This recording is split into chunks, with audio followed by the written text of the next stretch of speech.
Good morning, students. Welcome back to the class 11 business study subject.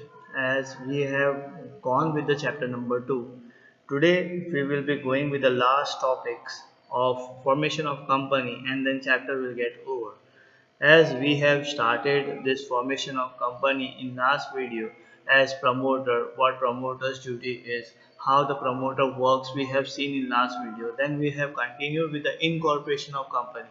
Once the incorporation has been occurred, then there is a private organization who can start their business by getting that approval, whereas public company requires to go for more two steps. One is capital subscription, another is commencement of business. These documents are being for public companies. So we will see what are the requirements to capital subscription and how private public company goes with the procedures and how they start their business.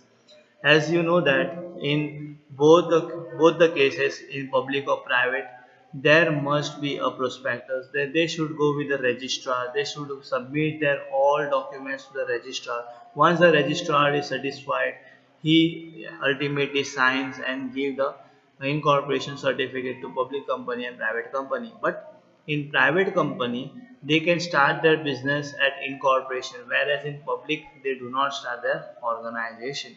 So we will go with the topic as capital subscription. Let's begin with the capital subscription. After the company is incorporated, the next step for the public company is to raise the necessary capital.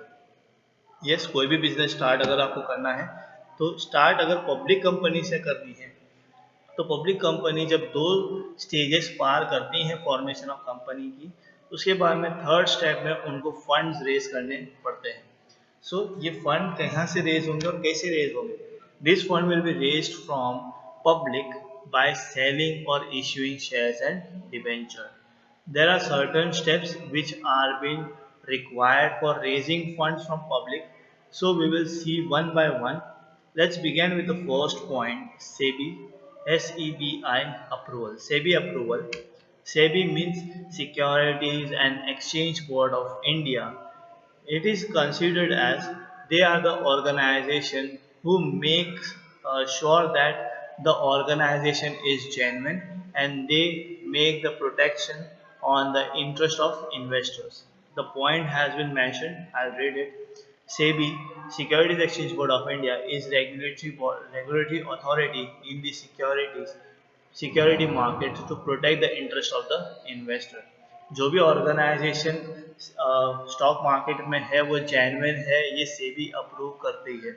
और ये approve इसलिए किया जाता है कि market के अंदर जो भी इन्वेस्टर्स सिक्योरिटीज परचेज करते हैं या शेयर्स परचेज करते हैं तो उनका कुछ नुकसान ना हो जाए, तो उनके नुकसान को बचाने के लिए या उनके इंटरेस्ट को रोकने के लिए ऑर्गेनाइजेशन को अप्रूवल मिलती है सेबी के through.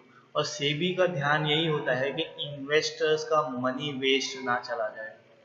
If the company propose to raise capital from public by issuing of shares or debenture, they have to draft prospectus has to be submitted to SEBI for its scrutiny to ensure the disclosure made into an adequate of protection of interest of investors.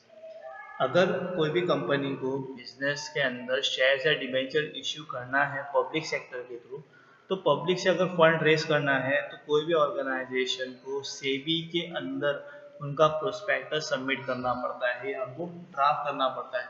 और draft करते हुए वो सारी चीज़ें assure करनी पड़ती हैं जिससे इंटरेस्ट ऑफ इन्वेस्टर जो है वो प्रोटेक्टेड रहे. Prior approval of SEBI is compulsory before going ahead of raising funds from public. कुछ रूल्स एंड रेगुलेशंस हैं जो आप डायरेक्टली फंड रेज नहीं कर सकते पब्लिक से.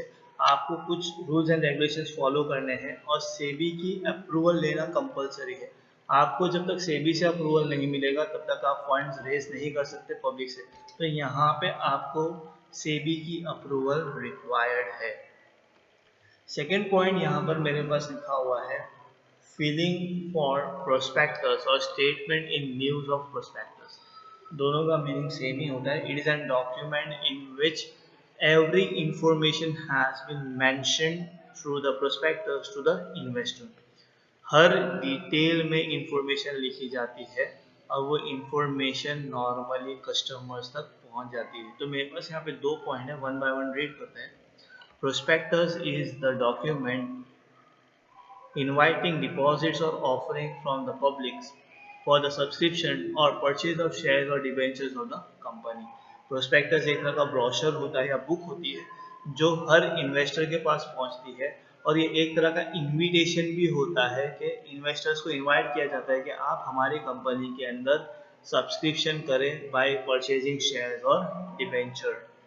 अब यहाँ पे सेकेंड पॉइंट है, a statement in new of prospectus is prepared when public company is confident to raise fund from private sources. A copy of prospectus or statement of new prospectus has to be filed with the registrar. ये prospectus जो है ये public company तभी बनाती है या तभी ही publish करती है जब वो एश्योर्ड होती है कि प्राइवेट सोर्सेज से उनको फंड्स मिलेंगे, और जब फंड्स मिलेंगे तो उसकी एश्योरिटी के बेस पे पहले वो एक कॉपी ऑफ प्रोस्पेक्टस जो है वो रजिस्ट्रार में सबमिट करते हैं। तो रजिस्ट्रार के पास एक प्रूफ होता है कि नहीं, इस कंपनी ने यहाँ पे से फंड रेस किया है या इस पर्टिकुलर एरिया से या इस पर्टिकुलर सोर्स से उन्होंने फंड रेस किया हुआ है। हमारा थर्ड पॉइंट जो है वो appointments of bankers, brokers and underwriters है। ये तीनों ही कैटेगरी बहुत इंपॉर्टेंट है, थोड़ा ध्यान से देखने की कोशिश करो, समझने की कोशिश करना। Raising funds from the public is an complex task. Yes, बाहर मार्केट से पैसा लेना बहुत ही डिफिकल्ट टास्क है। If we are considering public also then it is more difficult to raise the funds from public. आपके पास ऑर्गेनाइजेशन के लिए आपका ऑर्गेनाइजेशन का नाम होना ज़रूरी है, गुडविल होनी ज़रूरी है, प्रॉफिट होना ज़रूरी है, लेकिन अगर नई नई कंपनी है तो कौन आपके बिजनेस में इन्वेस्ट करेगा? तो ऐसे इन्वेस्टर्स को इनवाइट करने के लिए ये सारे एजेंट्स की रिक्वायरमेंट होती है। सो हम लोग ये प्रोसेस को जब फॉलो करते हैं तो यहाँ पे 3 लोगों की ज़रूरत है, बैंकर, ब्रोकर एंड अंडरराइटर।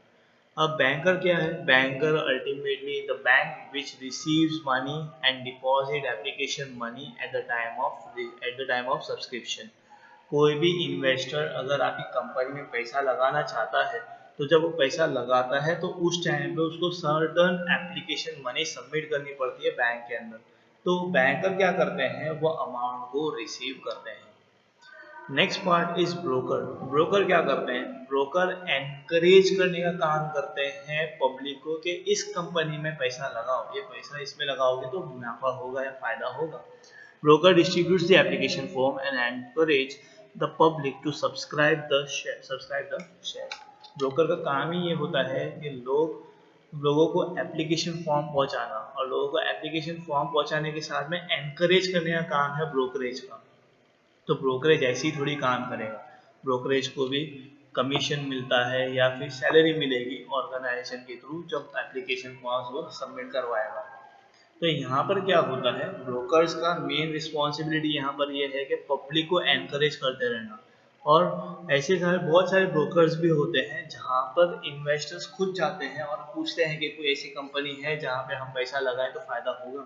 तो बहुत बार ब्रोकर्स ऐसी ही ऑर्गेनाइजेशन दिखाते हैं जहाँ पे इन्वेस्टमेंट की रिक्वायरमेंट है, और लोग फिर वहाँ उस एजेंट के भरोसे पे फिर वहाँ पे अमाउंट सबमिट भी करते हैं। कुछ लोगों को फायदा भी हो जाता है, कुछ लोगों को नुकसान भी होता है। तो वो डिपेंड करता है ब्रोकर की कम्युनिकेशन स्किल्स पर भी। तो पब्लिक जो होती है वो नॉर्मली ब्रोकर्स के पास जाके अपना डिमांड कर सकते हैं, या फिर ब्रोकर आपके पास खुद आके बोलेगा कि हमारे पास ऐसे ऐसे ऑर्गेनाइजेशन है, अगर आप इधर इन्वेस्टमेंट करना चाहो तो आप कर सकते हो। अब यहाँ पर थर्ड पॉइंट जो है वो बहुत इंपॉर्टेंट है, underwriter. Underwriters are appointed if the company is not sure of receiving minimum subscription of the share of the by the public. Minimum subscription और शेयर जो होते हैं ना वो 90% होने चाहिए। तो यहाँ पर क्या है कि जब अगर आपने मिनिमम शेयर सब्सक्रिप्शन की डिमांड की है और minimum subscription amount of shares अगर नहीं कोई खरीदता है तो ये अंडरराइटर को हम लोग अपॉइंट करते हैं। इधर क्या होता है, फॉर एग्जांपल आप अगर 100 शेयर्स बेच रहे हो मार्केट में, ठीक है, तो 100 शेयर्स में से आप श्योर नहीं हो कि आपके 90% शेयर्स बिक जाएंगे, यानी 90 शेयर्स बिक जाएंगे। अगर आप श्योर नहीं हो तो आप अंडर राइटर्स को अपॉइंट करते हैं। तो अंडर राइटर्स क्या करते हैं? Under writers undertakes to buy the shares if there is no subscription by the public. अगर पब्लिक से कोई आपका शेयर परचेज नहीं कर रहे, let's take an example 50% purchase हुआ और दूसरा 50% परचेज नहीं हुआ, तो अंडर राइटर्स की रिस्पॉन्सिबिलिटी ये है कि जो 50% बचा हुआ है वो खुद परचेज कर ले और उस परचेज करने के बेस पे उसको कमीशन भी मिल सकता है। They receive a commission for the same. Appointment of underwriters depends upon the desires of the company. Company के इमेज के ऊपर भी डिपेंड करता है कि अंडरराइटर को अपॉइंट करना है कि नहीं करना है। बोर्ड ऑफ डायरेक्टर्स के ऊपर भी डिपेंड करता है, शेयर प्रॉफिट के ऊपर भी डिपेंड करता है कि अंडरराइटर्स आपको अपॉइंट करना है या नहीं करना है। पॉइंट नंबर 4 जो है वो है मिनिमम सब्सक्रिप्शन। कोई भी ऑर्गेनाइजेशन को, प्राइवेट ऑर्गेनाइजेशन को अगर बिजनेस स्टार्ट करना है तो उसको रेज करना होता है मिनिमम सब्सक्रिप्शन ऑर्डर। तो यहाँ पे क्या है वो मैं रीड करता हूँ, आपको समझ में आ जाएगा। Before commencing the business every public limited company must raise minimum subscription in order to avoid the shortage of funds. इतना पैसा उनको रेज करना है कि जिससे आगे उनको शॉर्टेज ऑफ फंड्स ना हो। तो इधर भी आपको ध्यान रखना है कि आपका ऑथोराइज कैपिटल जो है उतने तक ही आप शेयर्स मार्केट में उतारते हो, तो ये भी ध्यान में रखना है। It refers to the minimum number of shares. Minimum number of shares in the sense मैंने कहा है कि 90% शेयर्स आपके पास आ जाने चाहिए। सो there must be a subscription by the investors before the company proceeds with the allotment of shares. Application money आना, public आपके business में शेयर खरीदने के लिए तैयार है, आपके शेयर्स के लिए वो पैसा इन्वेस्ट कर रहे हैं, उसके बाद में कंपनी क्या करेगी? कंपनी अलॉटमेंट ऑफ शेयर करेगी। अलॉटमेंट ऑफ शेयर्स मतलब आपको वो शेयर देने वाली है, तो ये होना चाहिए। उसके बाद में मैंने यहाँ पे एक पॉइंट लिखा है जो आपको थोड़ा सा सेक्शन वाइज है, इसको थोड़ा ध्यान से देखना पड़ेगा।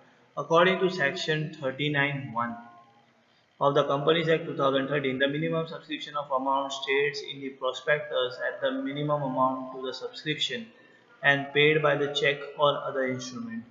कंपनीज एक्ट 2013 के बेस पे सेक्शन 39(1) के अंदर ऐसा लिखा है कि मिनिमम सब्सक्रिप्शन जो है वो आपको प्रोस्पेक्टर में शो करना पड़ता है और मिनिमम अमाउंट भी आपको अंदर सब्सक्राइब करना ज़रूरी है।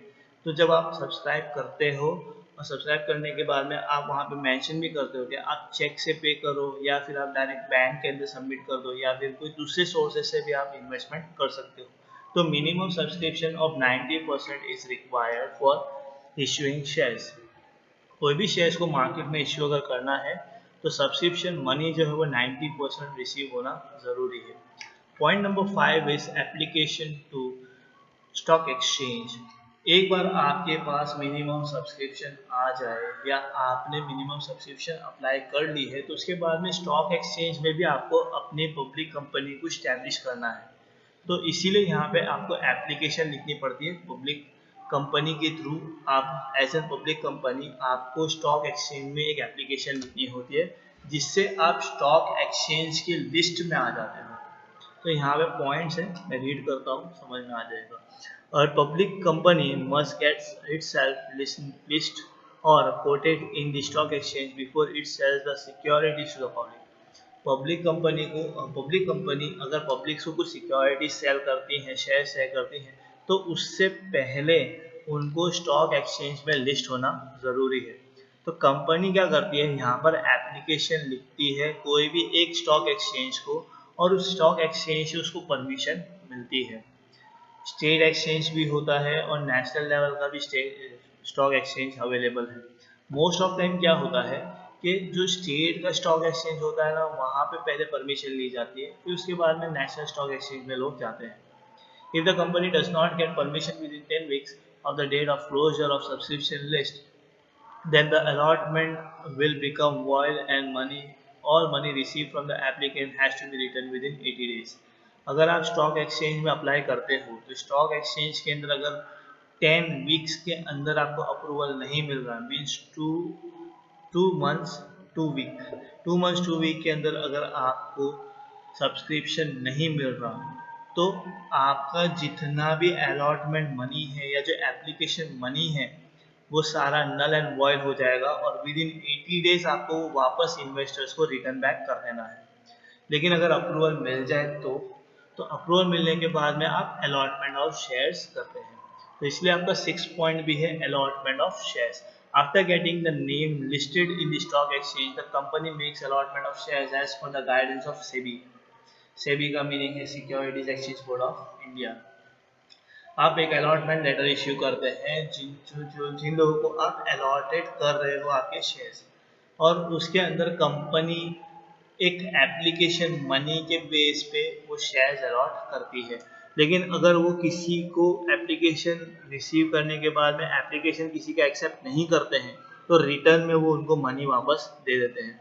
यहाँ पे बाद में ऐसा भी हो सकता है कि आप एप्लीकेशन मनी जब रिसीव करते हो तो उस टाइम पे अलॉटमेंट जो है वो पार्टली भी हो सकता है।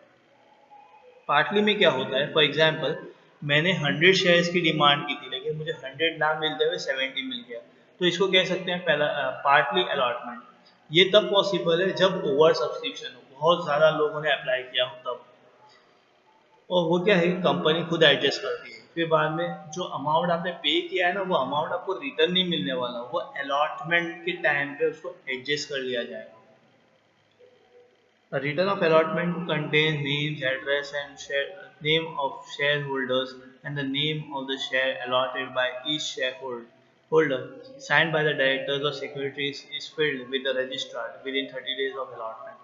अलॉटमेंट सर्टिफिकेट जो होता है ना, वो अलॉटमेंट सर्टिफिकेट के अंदर कंपनी का नाम, उस पर्सन का नाम, उस पर्सन का एड्रेस, उस पर्सन की शेयर होल्डिंग कितनी है, कितने शेयर्स उसने लिए हैं, उसके शेयर होल्डर नंबर्स होते हैं, बार कोडिंग होती है, टिकट्स होते हैं, वो सारी चीज़ें उस पर्टिकुलर सर्टिफिकेट में लिखे जाते हैं, कॉलम नंबर लिखा जाता है।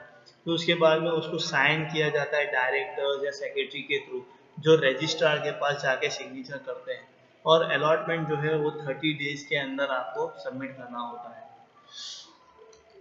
ये आपका थर्ड स्टेज है पब्लिक सेक्टर के लिए। अब फोर्थ पॉइंट जो है वो कमेंसमेंट ऑफ बिजनेस है। अगर आप प्रॉपरली कैपिटल सब्सक्रिप्शन कंप्लीट कर लेते हो और इश्यू कर लेते हो तो आप रजिस्ट्रार को एक एप्लीकेशन लिखते हो। उस एप्लीकेशन में आप minimum subscription amount, number of shares, वो सब कुछ एक डॉक्यूमेंट में लिखते हो, और डॉक्यूमेंट में लिखने के बाद में आप रजिस्ट्रार को एक एप्लीकेशन लिख के issue of certificate of commencement के लिए वो डिमांड करते हैं। तो यहाँ पे certificate of commencement of business के बारे में बोला हुआ है। यहाँ पे 4 पॉइंट्स है, उस 4 पॉइंट्स को हम लोग को समझना है। A declaration that the share has been allotted up to the amount of minimum subscription। जितना आपका अलॉटमेंट है उस अलॉटमेंट के बेस पे आपने अमाउंट रिसीव कर लिया है, तो वो अमाउंट को रजिस्ट्रार को दिखाना है, वो डॉक्यूमेंट आपको देना है। A declaration that every director has paid in cash। और जो भी अमाउंट डायरेक्टर्स ने कैश में पे किया है वो भी आपको दिखाना है। जो शेयर्स आपने अलॉट किए हैं और जितने आपने एप्लीकेशन रिसीव किए हैं वो भी मेंशन करना होता है उस सर्टिफिकेट के लिए। A declaration that no money is liable to become refundable to the application by reason of failure or obtaining permission of shares to the trade in the recognized stock exchange। यहाँ पे वो third point जो है वो ऐसा कहता है कि फंड्स रेज हो जाने के बाद में वो रिफंडेबल नहीं होते। पब्लिक कंपनी के अंदर फ्री ट्रांसफ़र हो सकता है, आप ट्रांसफ़र कर लो, परमिशन ले लो, कोई इश्यू नहीं। लेकिन ऑर्गेनाइजेशन को अगर आप पेमेंट करने में फेल होते हो तो आपका जो सर्टिफिकेट है अलॉटमेंट का वो कैंसिल हो सकता है, या शेयर्स का जो सर्टिफिकेट है वो कैंसिल हो सकता है। The statutory declaration by the director or a secretary of the company states that the requirement related to the commencement of business has been duly compiled with। अगर आपका डायरेक्टर जो है वो एक स्टेटरी डिक्लेरेशन बनाता है जिसके अंदर वो सिग्नेचर करता है, अथॉरिटी देता है कि उसने जो भी इंफॉर्मेशन मांगी है, रजिस्ट्रार ने जो इंफॉर्मेशन मांगी है वो सारी रजिस्ट्रार की इंफॉर्मेशन की गाइडलाइंस के बेस पे सारा का सारा इंफॉर्मेशन दिया गया है, और वो डिमांड करता है कि वो एक कमेंसमेंट ऑफ बिजनेस का सर्टिफिकेट अप्लाई कर रहा है, और वो उसको विद इन 90 डेज के अंदर वो सर्टिफिकेट मिल जाता है। एक बार आपको कमेंसमेंट ऑफ बिजनेस मिल गया, बिजनेस सर्टिफिकेट मिल गया, तो आप पब्लिक कंपनी को इस्टेब्लिश कर सकते हो। हमने फॉर्मेशन ऑफ कंपनी देखी और ये चैप्टर आज ख़त्म भी हो रहा है। We have completed our chapters today. In next video I'll start with the topic of chapter number 3. That's it for today. Thank you.